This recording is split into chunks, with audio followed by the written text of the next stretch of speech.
Baik, bismillahirrahmanirrahim. Assalamualaikum warahmatullahi wabarakatuh.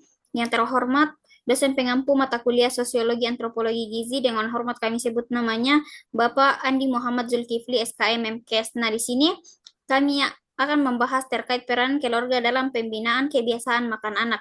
Nah, sebelum melangkah lebih jauh, adapun anggota kelompok saya yang pertama Sunarti, yang kedua Nur Safira, saya sendiri, dan yang ketiga Rosnaini. Next slide.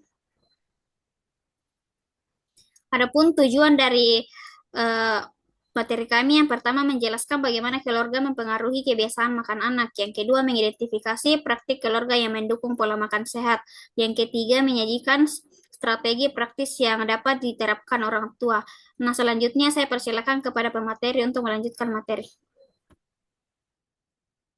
Baik, terima kasih atas kesempatannya. Langsung saja, adapun peran utama keluarga dalam kebiasaan makan.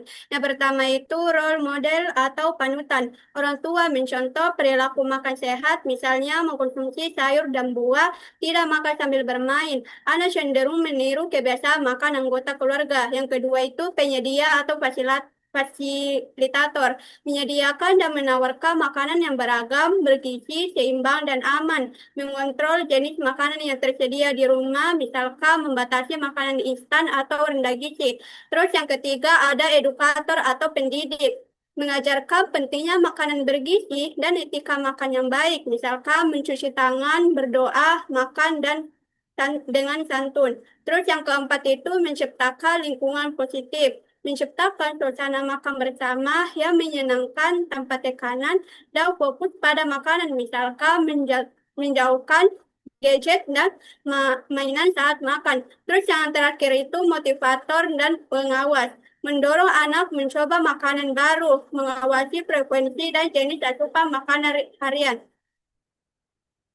Terus selanjutnya itu ada praktik pengasuhan makanan. Yang pertama itu penguatan positif dan exposure berulang. Penguatan positif adalah strategi memberikan pujian atau perhatian segera ketika anak menunjukkan perilaku makan yang baik. Sementara itu exposure berulang adalah praktik penting di mana makanan diperkenalkan secara berulang-ulang tanpa paksaan. Terus yang kedua itu hindari hukuman atau paksaan. Memaksa makan atau menggunakan makanan sebagai hukuman atau imbalan menciptakan asosiatif negatif yang kuat antara waktu makan dan kecemasan yang seringkali meningkatkan risiko perilaku pilih-pilih makanan atau picky eating.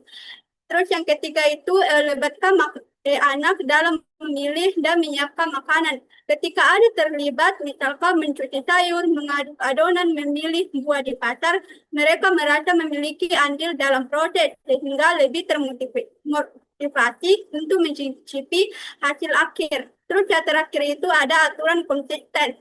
Tetapkan jadwal makan yang teratur dan aturan yang jelas, misalkan kita makan sayur dulu agar perut kenyang dan mendapatkan vitamin, baru kemudian makan dessert. Demikian dari saya serahkan ke moderator. Baik, selanjutnya saya persilakan kepada pemateri selanjutnya.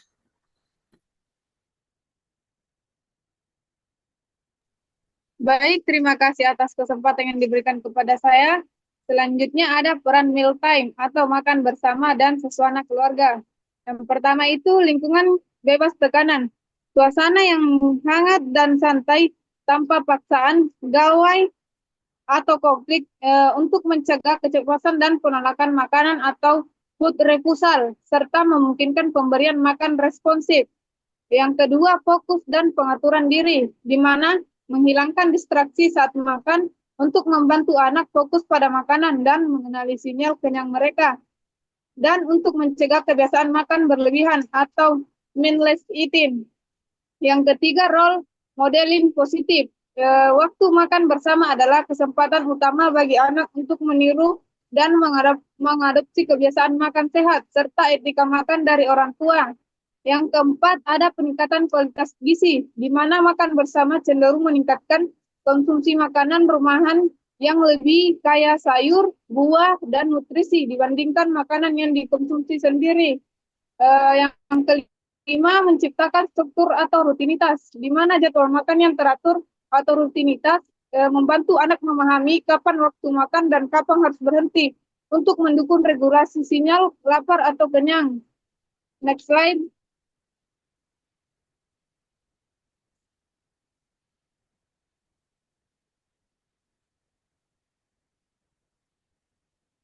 Selanjutnya ada tantangan modern dan praktik luar. Yang pertama, paparan iklan makan tidak sehat.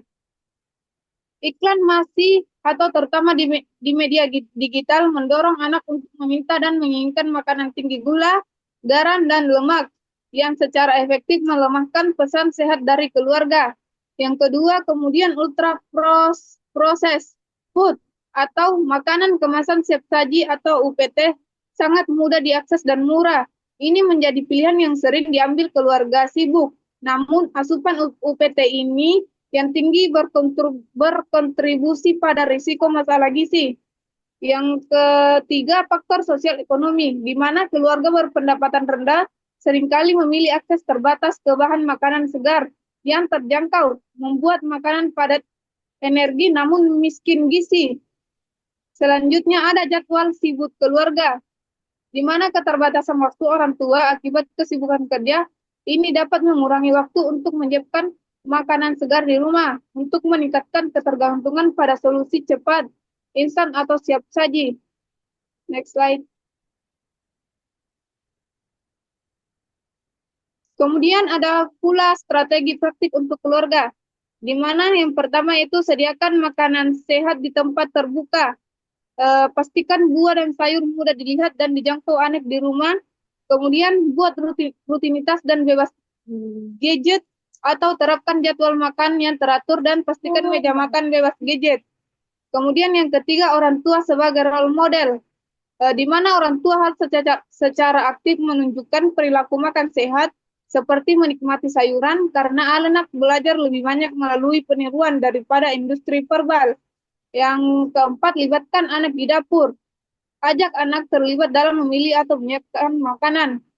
Yang keempat, ekspos makanan baru bertahap. Tawarkan makanan baru dalam porsi kecil berulang kali, 8-15 kali pada kesempatan berbeda, tanpa paksaan untuk mengurangi neofobia atau penolakan makanan baru.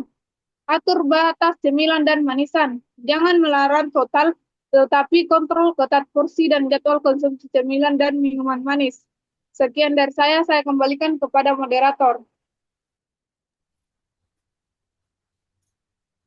Baik, itu adalah tadi pemaparan materi dari kelompok kami. Selanjutnya ada pun kesimpulan dari materi kami di mana keluarga berperan besar dalam membentuk kebiasaan makan anak karena rumah menjadi tempat anak pertama kali belajar tentang makanan dan perilaku makan. Orang tua menjadi teladan penyedia makan sehat serta membuat aturan dan suasana makan yang positif. Praktik pengasuhan makan yang hangat dan tidak memaksa membantu anak menerima makanan bergizi dan mencegah kebiasaan makan yang kurang sehat. Di tengah tantangan modern seperti makanan ultra proses dan pengaruh iklan, peran keluarga semakin penting untuk menanamkan pola makan sehat yang berpengaruh pada kesehatan anak kini dan di masa depan. Nah, selanjutnya